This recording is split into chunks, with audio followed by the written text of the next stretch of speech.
Dame i gospodo, dragi prijatelji, umirovljenici i oni koji će jednog dana biti umirovljenici.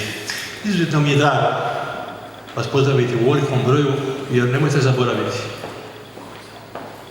Mjesec kolovoz je špica turističke sezone i vjerujte mi da veći broj od danas ovdje nazočnih može polučiti jedino neka aktivnost Hrvatske demokratske zajednice, rekli bismo stranke šefice naše domoljubne koalicije. Zašto smo mi danas došli ovdje?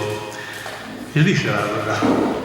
A ono što je najbitnije to je da vas malo pobliže upoznamo sa onim što je BUZ, što se od BUZ-a može očekivati, koji su problemi umirovljenika jučer, koji su problemi umirovljenika danas i koje ćemo probleme umirovljenika morati rješavati već sutra kad od ove nesposobne i od narađene vlasti preuzmemo kormilo upravljanja Republikom Hrvatskom. Blok Umirovljenici zajedno je nastao 2009. godine, a kao politička stranka djeluje od 2010. godine. I usprkos svim nastojanjima nekih da se pripišu neke zasluge, neke činjenice će ostati vječno zabilježene, a to je da je upravo Blok Umirovljenici zajedno 2012. godine, da na početku, dakle već nekoliko mjeseci nakon prošlih parlamentarnih izbora, pokrenuo akciju okupljanja stranaka sličnih svjetonazorskih ideoloških predznaka, dakle domoljublje prije svega. I na tim temeljima je nastao početak domoljubne koalicije i prvi sporazum koji je napravljen sa HDZ-om bio je Blok Umirovljenici zajedno. Mjesec dana iza nas je bila Hrvatska stranka prava dr. Ante Starčević, a onda netom iza toga je i Hrvatska demokršćanska stranka i to je bila opcija s kojom smo dobili prve u nizu izbora. To su bili prvi izbori za europarlamentarce. Iza toga uslijedili su i lokalni izbori. Znate i sami da je domoljubna koalicija, gledajući na razini Republike Hrvatske, odnijela uvjerljivu pobjedu. Kao što se ponovilo i na sljedećim izborima za Europski parlament, kada su nam se već pridružili i Hrvatska seljačka stranka. Iza toga, naravno nakon te etape, priključili su nam se i Hrvatska socijalno-liberalna stranka i HRAST. U ovom trenutku naša domoljubna koalicija, uključujući i Hrvatsku demokratsku zajednicu, broji 8 stranaka i kao što i sami vidite, grabimo čvrstim i odlučnim koracima ka novoj pobjedi, jer nakon predsjedničkih izbora gdje smo pobjeli sa 4:0 i kada je prvi puta izabrana predsjednica Republike Hrvatske, imat ćemo priliku sada na parlamentarnim izborima, a moja je procjena da će oni biti ili 8. ili 15. studenog, a onda ćemo u jednu od te dvije nedjelje uzeti i onu 5. pobjedu i zaokružiti ovaj jedan posao koje gradimo, a evo već nešto više od 3 godine zajedno. U domoljubnoj koaliciji ima 8 stranaka. Neke stranke su velike, neke baš i nisu. Mi ih možemo ipak podijeliti realno gledajući samo na dvije mogućnosti. Jedna je da postoje stranke koje su u ovom trenutku parlamentarne i stranke domoljubne koalicije koje nisu parlamentarne. Svaka druga podjela na velike i male neće igrati, jer ću sve uvijek podsjetiti da prvo pogledaju rejtinge u zadnjih nekoliko godina po kojoj je Blok Umirovljenici zajedno uvijek, gotovo uvijek prvi iza Hrvatske demokratske zajednice, ali to mi nešto posebno unutar naše koalicije ističemo, jer postoje stvari koje se znaju. Dakle, mi znamo tko je najveća politička opcija, nema potrebe da ona to posebno ističe, ali isto tako nema potrebe naglašavati ni koji su slabiji ili najslabiji, jer svi ste čitali onu pričicu o onoj repi i tek kad je mali mišić došao, repa izašla van. Sad, svi oni snažniji koji su bili ispred ne mogu reći mi smo, svi smo zaslužni. Dakle, bit je svake koalicije, pa i ove naše domoljubne, da svatko da svoj maksimum. Kad svako da svoj maksimum, onda možemo reći da pokušali smo, uradili smo sve što smo mogli, a na našim biračima, na građanima je da procijeni koliko smo bili vjerodostojni i koliko ima istine i argumenata u onom što mi pričamo. Blok Umirovljenici zajedno nije ušao u ovu domoljubnu koaliciju iz razloga kao što je to čini u ovom trenutku jedina parlamentarna umirovljenička stranka, a to je da bi dijelio sinekure, da bi uzeo saborske mandate i onda poslušno dizao rukicu za sve ono što će stariji koalicijski brat ili veći ili kao god hoćete, netko mora voditi igru, ali kao god to nazvali, dakle netko misli da ćemo mi uredno dizati ručice, nećemo. Blok Umirovljenici zajedno ušao u domoljubnu koaliciju iz jednog preciznog razloga i to je bio naš uvjet. A to je da mi budemo sukreatori jedne nove socijalne i mirovinske politike i da želimo biti aktivni sudionici u svemu tome. Dakle, od prijedloga do realizacije. Neće nam se dogoditi, ako nam se pruži prilika i budemo imali najkompetentniju osobu, da mi kažemo ne, mi nećemo uzeti ministarstvo umirovljenika, jer eto šta će to nama, to je gnjavaža, znate, treba raditi. No? Ne, mi ćemo s punom odgovornošću uzeti sve ono što bude ispred nas, ali prije svega preuzimamo na sebe odgovornost. Nećemo bježati od te odgovornosti, jer tko god bio ministar, odgovarat će Blok Umirovljenici zajedno. A onda tek cijeloj koaliciji, dakle mi stojimo za toga. A zašto je to tako? Vi ste vidjeli sami da u ovom trenutku prosječna mirovina je negdje oko 38% prosječne plaće. Vi znate da je prije nekoliko godina to bilo nešto više. Vi znate i da je prije 25 godina to bilo 75% prosječne plaće. Ali isto tako vi znate da ako pratite sve ove aktivnosti Europskih izvještaja, Europske komisije, koja kaže, ako se ovakvim trendom nastavi Vlada ili vlade sljedeće ponašati, za 25 godina prosječna mirovina u Republici Hrvatskoj bit će 20% prosječne plaće. A sad imamo poziciju da preko 800.000 umirovljenika imaju mirovinu ispod 2.000 kuna. To je granica siromaštva. Za tako nešto ne možemo pričati da je kriva ova ili ona ili bivša neka vlada. Svi imaju svoj dio krivnje i odgovornosti, ali za sadašnju situaciju odgovornost nosi uvijek aktualna vlada, pa i ova koja se nije sjetila 3 godine uskladiti mirovinu. Imali su zakonske mogućnosti. Ova vlada koja je ignorirajući direktivu Europske unije odbila donijeti uredbu kojim bi se subvencionirali troškovi energije za sva kućanstva koja troše više od 10% svojih primanja na podmirenje troškova energenata. To je vlada bila dužna učiniti još i prije no što smo ušli i postali punopravni članovi Europske unije. No, kako kaže, narod nikad nije kasno, ubrzo će doći do promjene, pa ćemo mi to brzo riješiti. Neki se hvale, među njima je HSU, kako su oni zaslužni da se onaj dodatak na mirovinu uvrsti u osnovicu ili da su oni zaslužni zato što je donesena odluka da se ukine odluka o zamrzavanju mirovina. Ne. To je bilo u ingerenciji Bloka Umirovljenici zajedno. I mi smo bili oni koji smo kroz naše udruženje koje je vodilo brigu o umirovljenicima i starijim osobama to uspjelo iskamčiti kod prethodne HDZ-ove vlade i taj dodatak na mirovinu je ušao u osnovicu. Da mi to nismo uspjeli napraviti 2011. Zamislite što bi se dogodilo sa svima onima, a nije ih mali broj, koji su na mirovinu primali onaj dodatak na nju.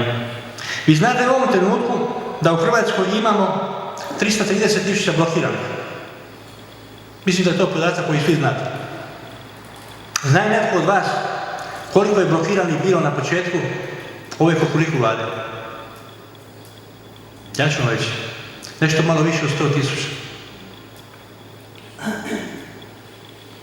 U 21 godinu 100-tinjak i nešto tisuća, a onda u 3,5 godine smo došli do 330.000. A zbog čega smo došli? Što je ova vlada napravila da bi zaštitila ljude od onih koji svakodnevno izbacuju njihovih domova? Ništa. Pomogli su lobijima da se opljačka narod, da se građani istjeraju iz jedine nekretnine. Jedan od osnovnih stvari i prvih stvari koje će domoljubna koalicija napraviti formiranje vlade, to je izmjena Ovršnog zakona. Da, reći će vam sada, to će napraviti Kukuriku koalicija. Moguće, a neće imati priliku. A imali su priliku 3,5 godine pa nisu napravili ništa. Znate li podatak da su hrvatski umirovljenici jedni od 3 zemlje koje definiraju najsiromašnije umirovljenike, dakle umirovljenici sa najmanjim primanjima. A kad pogledate kako je mi sve imamo uvjete i mogućnosti u Hrvatskoj, svakog normalnog čovjeka mora uhvatiti muka. Sjeća li se iko od vas onih ratnih 5 godina da je iko čepekao po kontejneru i da nije imao gdje spavati ili da ga je neko izbacivao iz kuće? Uz sve ratne strahote i sve ono što se događalo. Niko. A sad, na sramotu svih nas, a posebno onih najodgovornijih, postalo je već gotovo sasvim normalno da vidimo osobe koje čepekaju po kontejneru. Ne traže više samo plastične flaše, nešto, čak nažalost i hranu traže. Za sve to smo mi odgovorni.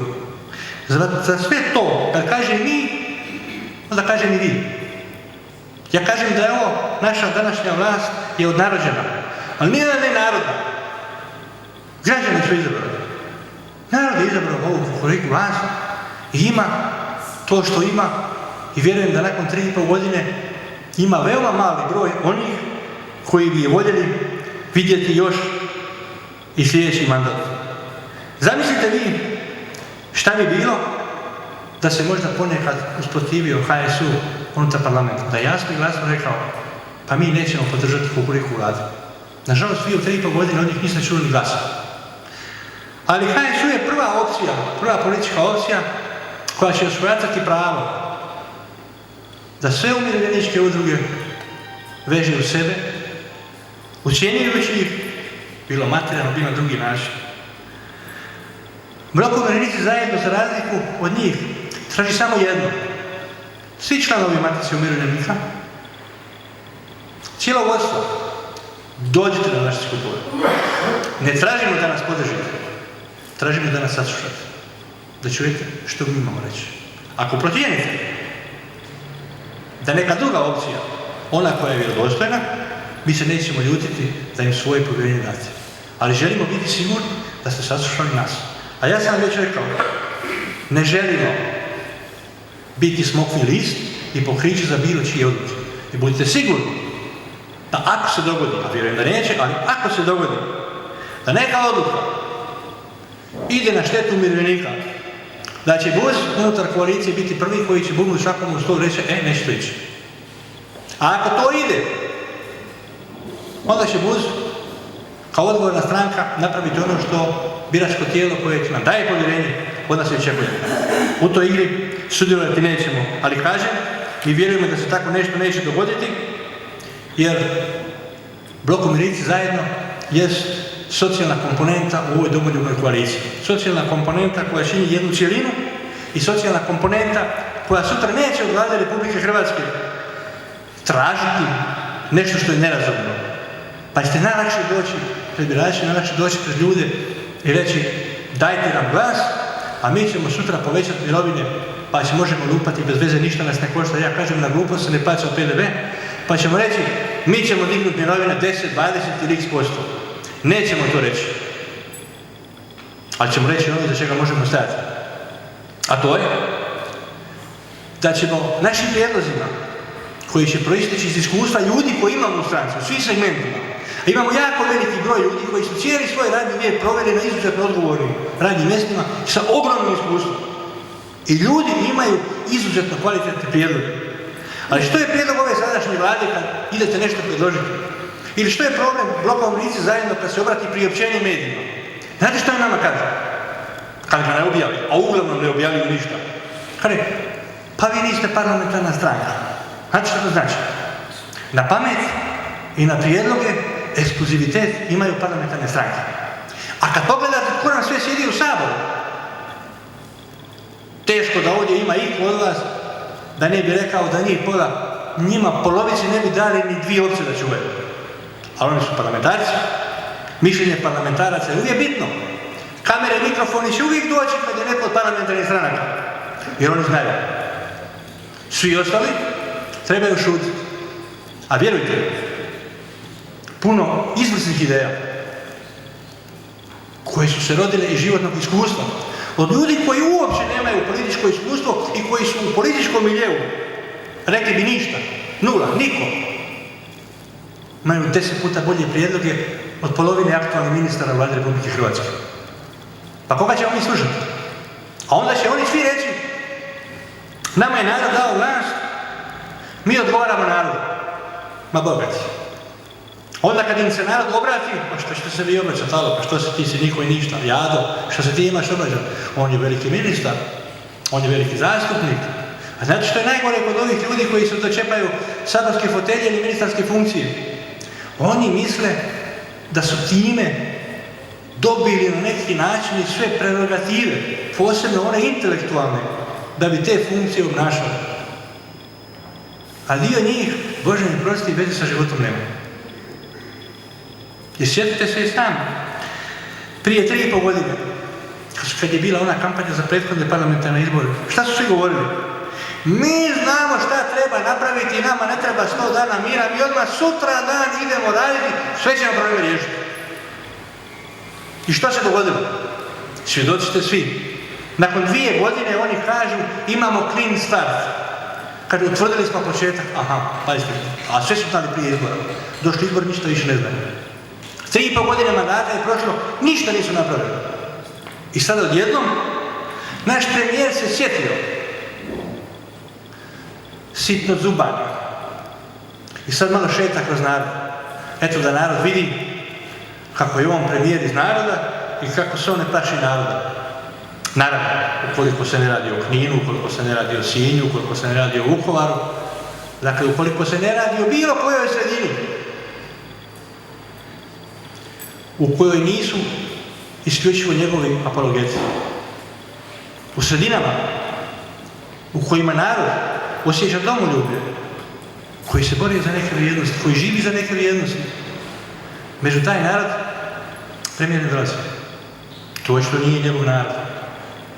I zamislite, netko kaže, pa znate, nije u redu fučkat premijeru. Pa nije. Pa nije u redu, recimo u Španjolskoj, cijeli kamion rajčica bežičnim putem poslati prema premijeru ako vas živcira. To je normalna stvar. Šta bi trebalo? Aplaudirati vladi i premijeru koji je građani Republike Hrvatske učinio toliko siromašno da se vi, prijatelji dragi, više ne možete osjećati slobodno. Neko kaže, pa vi imate slobodu, imamo demokraciju, a što je sloboda? Što znači biti slobodan ako vi nemate materijalne mogućnosti za putovati 100 km dalje od svog mjesta? Pa nije to sloboda, vi ste u zatvoru. Što u zatvoru? Zatvoreni, bez ikakve slobode. Jer nema ljudskih sloboda bez ekonomskih sloboda.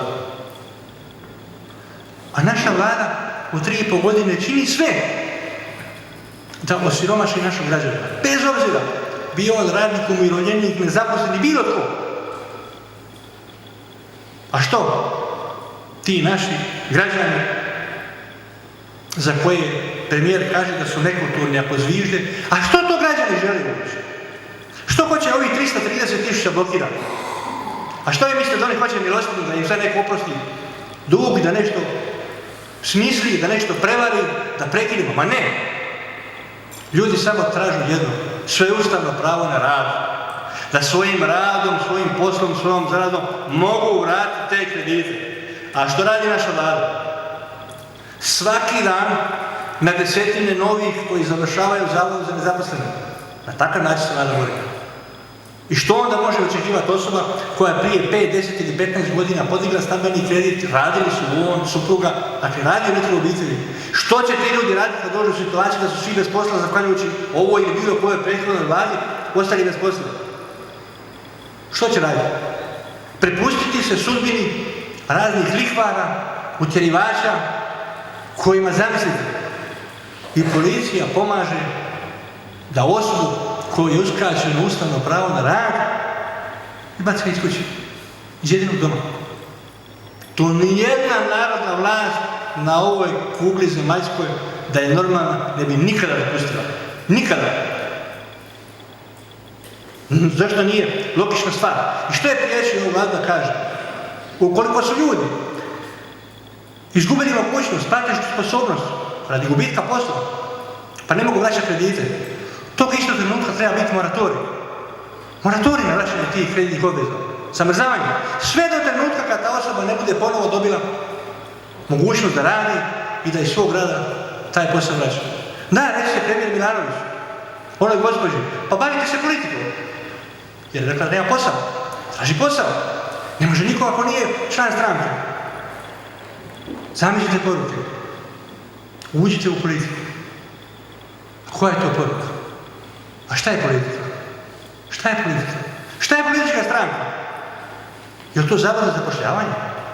Je li to neka sekta? To je isto kao da ja nekom sutra kažem od umirovljenika koji želi ostvariti svoja prava i zamislite čovjeka nakon 40 godina rada i 65 godina starosti ima toliko mirovinu da jedva može platiti režije i nema čega živjeti.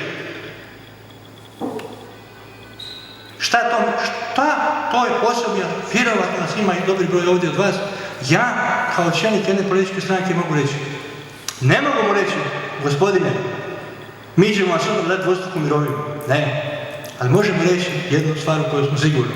Blok Umirovljenici zajedno, kao politička opcija i članica Domoljubne koalicije, će učiniti sve što je u našoj moći da se taj standard na jedan od mnogih načina poboljša. Ne treba se sramiti u gradovima otvarati pučke kuhinje, jer niko ne smije ostati gladan, nitko ne može biti bez krova. Ako smo to mogli za onih 5 godina dok smo branili državu i stvarali državu, a ima vas ovdje dosta, jedan sam od vas, onda znamo da se danas može. Pritom, ne možemo i ne trebamo i ne smijemo zaboraviti one koji su, dok smo mi stvarali ovu državu, pokušali nekim kanalima i uspjeli uzeti nešto što im ne pripada, nešto što nije njihovo.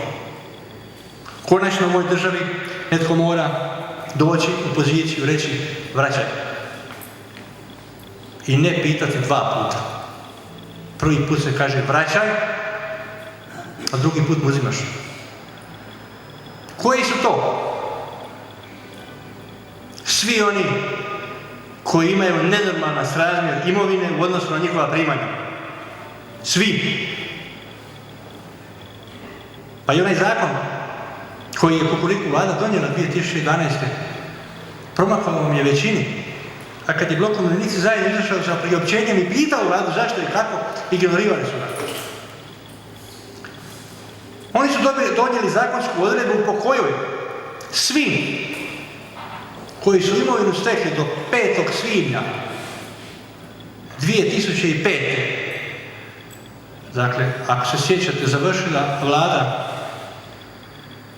ona bivša Račanova vlada, završila obnašanje vlasti, a onda ova, sad što je došla, ova Kukuriku vlast, nekoliko mjeseci nakon dolaska na vlast donosi zakon kojim se amnestira sva pljačka koja je učinjena tijekom njihova mandata. Jer i po zakonu ne možete tražiti da odgovaraju i da objašnjavaju odakle im ta imovina. Sve te zakone koji su donešeni na neustavan način treba staviti izvan snage i vratiti onaj koji je bio, a to je da ratno profiterstvo postoji i da kažnjivost temeljem zakona o ratnom profiterstvu ne zastarijeva. Dakle, nema tko je jamio. Ja vjerujem da će naša Domoljubna koalicija imati dovoljno snage i odličnosti da tako nešto i napravi. Ono što muči u ovom trenutku veliki broj umirovljenika, to je nedostatak smještajnih kapaciteta. Ali zamislite vi sad jedne zanimljive stvari. I to je bio jedan od naših prijedloga i dio i našeg programa unutar Domoljubne koalicije. Jako veliki broj umirovljenika u Republici Hrvatskoj ima višak stambenog prostora. Pazite, višak. Nažalost, vrijeme radi svoje i svi mi prije ili kasnije napuštamo ovaj svijet. Jako veliki broj umirovljeničkih domaćinstava ostane na jednoj osobi, a sa kapacitetom za 2, 3, 4 ili čak više osoba. Nema nikakvog razloga da netko ozbiljan, posebno Ministarstvo socijalne skrbi ili Ministarstvo mirovinskog sustava, ne napravi anketu kod tih ljudi i da se po kompatibilnosti osoba u jedan stambeni prostor smjesti 2, 3 ili 5 tih umirovljenika, a taj umirovljenik koji je primio kod sebe će primati od dijela njihove mirovine jedan dio za subvencioniranje svih tih troškova, a od rente koju će ti umirovljenici od svojih stambenih prostora, ako su imali, još će biti dodatna korist. A ako nemaju, država će subvencionirati. Nažalost, ova vlada, ako bismo je definirali i na malo drugačiji način, onda bismo rekli da uopće nismo nesposobna. Da, ona je sposobna. Ova vlada ima izuzetne sposobnosti uništiti sve proizvodne kapacitete. Ima izuzetne sposobnosti ubiti svaku volju, svakom pojedincu da ostane u Hrvatskoj. Ova vlada ima izuzetne sposobnosti za napraviti sve ono što je na štetu naših građana. Ja se nadam, prijatelji dragi, da tako nešto neće biti još dugo. Jer svi nezaposleni imaju samo jednu želju. Naći posao. Bilo kako je posao. 330.000 blokiranih ima jednu želju. Nisu to ljudi koji traže milost. Imaju samo jednu želju, da dođu u poziciju, da mogu sami pratiti svoju dugu. 1.200.000 umirovljenika ima jednu jednostavnu želju. Imati mirovinu dostatnu za život dostojan čovjeka. A ne da primi mirovinu, da mora skupiti plastične boce ili da mora tražiti hranu po kontejnerima. To ima. 1.400.000 radnika u Republici Hrvatskoj želi samo jednu stvar. Želi za svoj rad pristojnu plaću od koje mogu prehraniti svoju obitelj. Zar oni traže previše? Jeste vi čuli da naši umirovljenici svako ljeto idu u Japan, Južnu Koreju, Sjedinjene Američke Države? Niste. Ako ide, to je rijetkost. Ali ste svakako čuli da je pun Jadran, Plitvice, Zagreb, turističke destinacije u Hrvatskoj, da su prepuni ljudi treće životne dobi, upravo iz Koreje, iz Japana, iz ovih destinacija. To su umirovljenici koji ništa više ili manje nisu radili od većine vas koji ste umirovljeni. Pa zašto jedan umirovljenik u Južnoj Koreji može imati dovoljno novaca da svake godine ode na 30 dana negdje u neku daleku destinaciju, posjeti neku državu, a naš umirovljenik može najdalje otići do susjednog kvarta u kojem će naći neki novi kontejner koji još nije otkriven. Dakle, dok ovi otkrivaju turističke destinacije, rajeve na zemlji, naši umirovljenici se doslovce bore da prežive. Ono što je zadaća Bloka umirovljenici zajedno, nakon parlamentarnih izbora u kojima ja duboko vjerujem i povjerujem, jest prvo, dan iza parlamentarnih izbora i iza objave rezultata, vjerujem nas kao pobjedničke koalicije, ja kao predsjednik Bloka umirovljenici zajedno ću pozvati sve umirovljeničke opcije i stranke i udruge da nas se priključe i da nas osnaže u našim nastojanjima kao onome što mi želimo. A što mi želimo? Mi želimo svojim prijedlozima, svojim utjecajem u vladi i u nacionalnom parlamentu pomoći da rast BDP-a i povećan broj zaposlenih bude ostvareno što je moguće u kraćem roku. Vjerujte mi, bez rasta BDP-a nema šanse da se povećaju socijalna prava ili da se povećaju mirovine. A kako mi sami znamo da imamo ogromne slobodne kapacitete, trebamo samo imati sposobnu vladu koja to želi napraviti. Nama ne treba vlada koja će se 2 godine truditi da tvrtke poput Imunološkog hoće propastiti. Tvrtka koja može hraniti sve svoje djelatnike još 5 puta toliko i koja sa jednomjesečnim izvozom zaradi cjelogodišnju plaću, tvrtka koja je od strateškog interesa za Republiku Hrvatsku s obzirom na posao kojim se bavi, ova vlada želi uništiti. Pa recite mi, može li to ikom normalno pasti na pamet? Jedan od tih zadaća je i Blok umirovljenici zajedno i naše domoljubne koalicije, što je moguće prije pomoći svim gospodarskim subjektima da ili počnu raditi ako nisu, ili da nastave svoju proizvodnju ako ih je neko blokirao. Ono što je naša vizija za sve investitore, nije ni blizu ove što se sad ovdje događa, da dođe investitor sa kuferom novaca, slikovito rečeno, i da kaže određenom gradu ili županiji ja hoću investirati 100 milijuna eura i onda neka mi oproste sve budaletine, ali reci su, onda ga neka lokalna budaletina voda okolo za Novsko vuče i on njega uči u šta će on investirati. A ta budaletina dok nije došla na poziciju, dok se nije učlanio u neku stranku, je isto bio budaletina, ništa nije znao. Onda kad je ušao u stranku, postao neki sitni načelnik i neka sitna politička riba, odjedno je postao pametan. I sad on zna on koji dođe sa 100 milijuna kuna, u šta on treba investirati. Takve treba eliminirati. Republika Hrvatska mora donijeti takav investicijski zakon koji će omogućiti da investitor u roku od 1 dana osigura sve potrebne papire da taj može, ako je gradnja nekog novog objekta, dovesti bagir da počne gradnja. A u tih 7 dana, ako je zimski period, povedimo malo da obiđe naše Plitvice, imamo prelijepe krajeve koje može posjetiti, a ako je ljeto, ukrcat ga na neki od naših brodića da obiđe našu lijepu, prekrasnu jadransku obalu. I kad se vrati 8. dan, da ga sve čeka na stolu. I da onaj načelnik mu kaže hvala gospodine što ste došli. I da ga ne pušta dok mu ne realizira investiciju. A šta ovi danas rade? Dok nije iskamčio proviziju, šta da poslije? Pa kad iskamči proviziju, onda opet godinu dana, 2 čeka građevinske dozvole, pa čeka 1, 5, 100 dozvolu. Pa ko to normalno može čekati godinu, 2, 3 dana, a ne znate, a niko ne garantira da će biti. Takvih krpelja se Hrvatska treba riješiti. Kao što se Hrvatska treba riješiti svih onih jedinica lokalne samouprave koje su neodržive. Neodržive. Imate mnogih središta, mnogih centara od prije 20 i 30 godine gdje je bio jedan grad koji normalno funkcionira i onda šta politika napravi? Od jednog grada napravi grad ili 2 grada ili grad i 5 općina i što se dogodi? Kaos.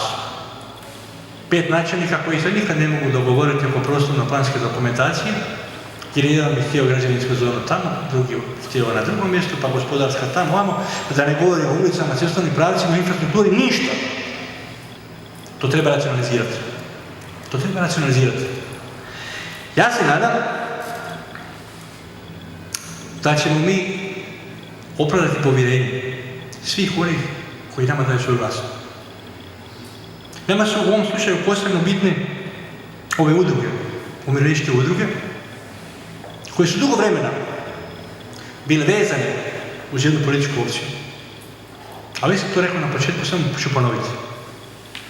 Ne tražimo od nikoga da da glas našoj domoljubnoj koaliciji. Ukoliko mi nismo našim programima i onim što kažemo dovoljno uvjerljivi. Imate izbor. Svi imaju izbor.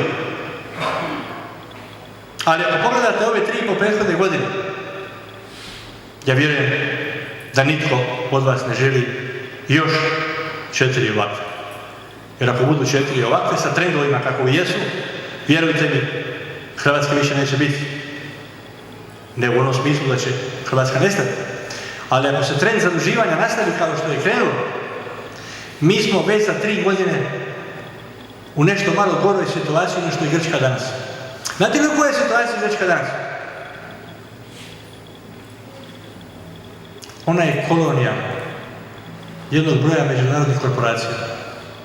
Grčka postoji i dalje kao Grčka. Imaće svog predsjednika, svog premijera, svoj parlament, ali Grčka kao Grčka više ničem ne odlučuje.